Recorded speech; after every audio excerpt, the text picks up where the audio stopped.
Պարոն Աղաջանյան, իհարկե այս հարցը կարգավորման խնդիր ունի, որտեղ այս տարի փետրվարին հիշում եք, որ տարին մի օր ձյուն եկավ, քաղաքապետարանը մեղադրեց ապահովագրականներին, ապահովագրականները քաղաքապետարանին, ու դու էլ որ քշում ես, տեսնում ես, երկու մեքենա Բաղրամյանի վրա իրար մի քիչ չանգրել են, խցանումը հասնում է մինչև քանակեր։ Բայց մի հատ բան ելույթի մեջ մի նախադասություն ասիկ, այնպիսի վնաս, որի դեպքում շահագործումը արգելվում է եւ այլն։ Հիմա միջին վարորդը ինչպես պետք է իմանա, արգելվում է թե չի արգելվում։ Մի քանի տարի առաջ վթար եղավ, զանգել եմ ապահովագրական, ասում եմ վթարը 150,000 դրամից ավել է, թե չէ։ Ասում եմ ես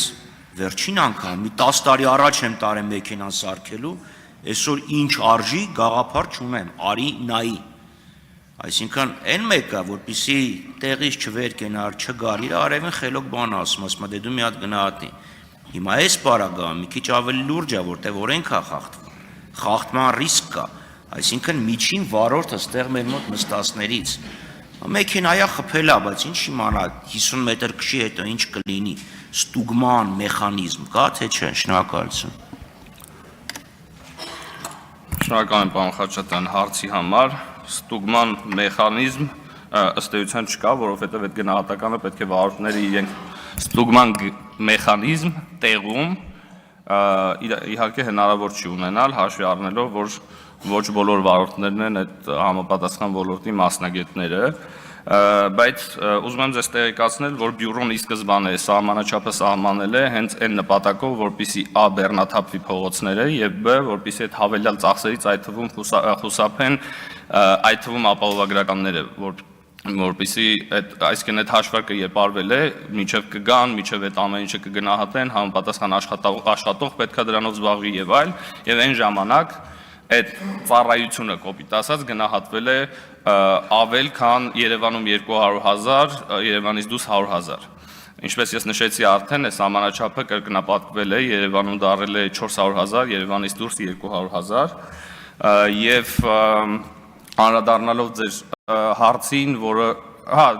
այսինքն ինձ թվում է այդ հարցին պատասխանեցի, այդ հարցը վերաբերում էր նրան, թե արդյոք հնարավոր է տեղում գնահատել, թե ոչ։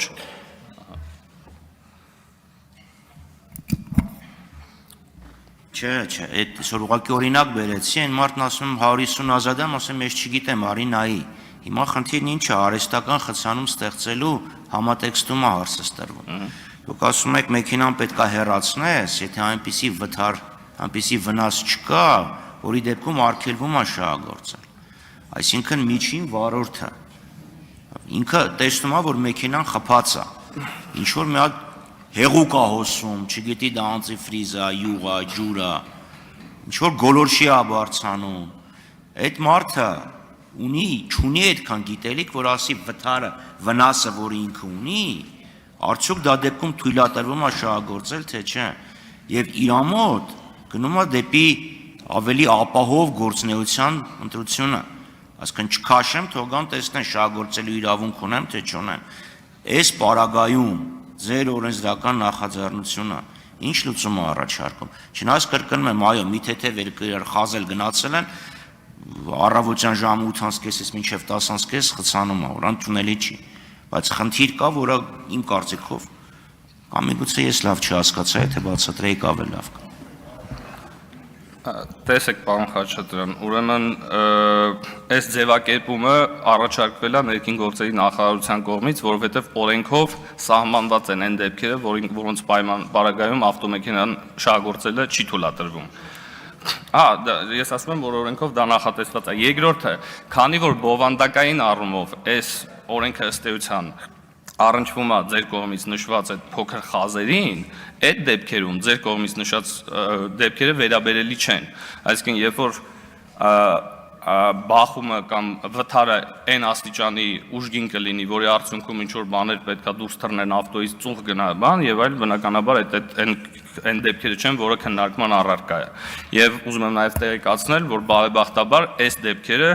իրենցից կազմում են մոտավորապես 80-ից ավել տոկոս դեպքերը ընդհանուր վթարների, ինչը վստահաբար էական փոփոխություն կստեղծի այս օրենքի ընդունումից հետո։ Արա Սերգեյ Բագրատյան համեցեք։ Շնորհակալություն, պարոն Աջանյան, կարևոր նախագիծ է, որովհետև ցանկացած նախագիծ, որը կօգնի այդ խցանումները նվազեցնել, դա շատ կարևոր է այսօր եւ հաճախ ենք տեսնում իսկապես, որ փողոցում մի փոքր դիպված է եղել եւ ամբողջ տրանսպորտային միջոցները դադարում են շարժվել, կանգնում են, որովհետև փակել են փողոցը։ Հիմա խնդիրը շատ ճիշտ լուծում է առաջարկում խնդրի լուծումը, բայց այստեղ իմ մոտ հարց առաջանում թե ինչու է կարևորում, որ երկու տրանսպորտային միջոցին դա վերաբերում, որովհետև հաճախ լինում է հատկապես ձմռանը 4-5 տրանսպորտային միջոցներ թեթևակի բախումներ են ունենում։ Հնարավոր է, որ մենք նշենք, որ երկուսից ավելի դեպքում էլ համաձայնության գալու պարագայում կարող են օգտվել այս հնարավորությունից։ Շնորհակալություն։ Շնորհակալ եմ հարցի համար, պարոն Բագրատյան, ձեր հարցի պատասխանը հետևյալն է, ըստ նույն կազմակերպության կողմից տրամադրած մեծ վիճակագրության գործնականում, երբ որ երկուսից ավել մասնակից կա վթարին, գրեթե երբեք համաձայնություն չի լինում, որտեղ ստեղ խնդիրը շատ ավելի բարդ է։ Ավելին այն դեպքում, երբ որ երկուսից ավել ավտոմեքենա պատահարի մասնակից, սովորաբար վնասները շատ ավելին են, քան այն ինչ որ քննարկվում է խնդրոր առարկա օրենքում։ Ինչի, որովհետև տրամաբանորեն, եթե 3 ավտո է մասնակցում այդ վթարին, նշանակում է առաջին առնվազն վթարը այնքան ուժեղ է եղել, որ հասել է երրորդին, հա։ Այսինքն sense խնդիրներ կա, սա ըստ էության այս օրենքը ամբողջությամբ հիմնված է խորապես ուսումնասիրությունների հիման վրա, որոնք կրկին տրամադրված է մեզ համապատասխան կառույցի կողմից համապատասխան վիճակագրության տեսքով։ Շնորհակալություն պատասխանի համար, բայց դիտարկենք հետևյալ կերպ։ Եթե 3 տրանսպորտային միջոց են, առաջին երկուսը իրար հետ համաձայնության են գալիս եւ երկրորդն ու երրորդը նույնպես համաձայնության են գալիս։ Կարող ենք դիտարկել երկու տարբեր դեպքեր եւ երկուսն էլ օգտվել այդ հնարավորությունից։ Հնարավոր է, պարոն Բագրատյան, բայց ձեզ հավաստիացնում եմ, որ այս դեպքերը ընդհանուր վթարների թվականակի ֆոնին շատ փոքր տոկոս են կազմում։ Եվ դրանց անդրադառնալը եւ դա ներառել օրենքի այս նախագծի մեջ մեր ընդհանուր քննարկումների արդյունքում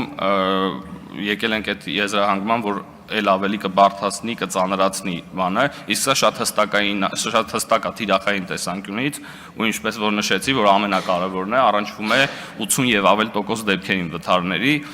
եւ ես վստահ եմ, որ այս նախագծի ընդունումից հետո էապես կբեռնաթափնեն մեր փողոցները, հաշվի առնելով այն խնդիրները, որ քննարկեցինք։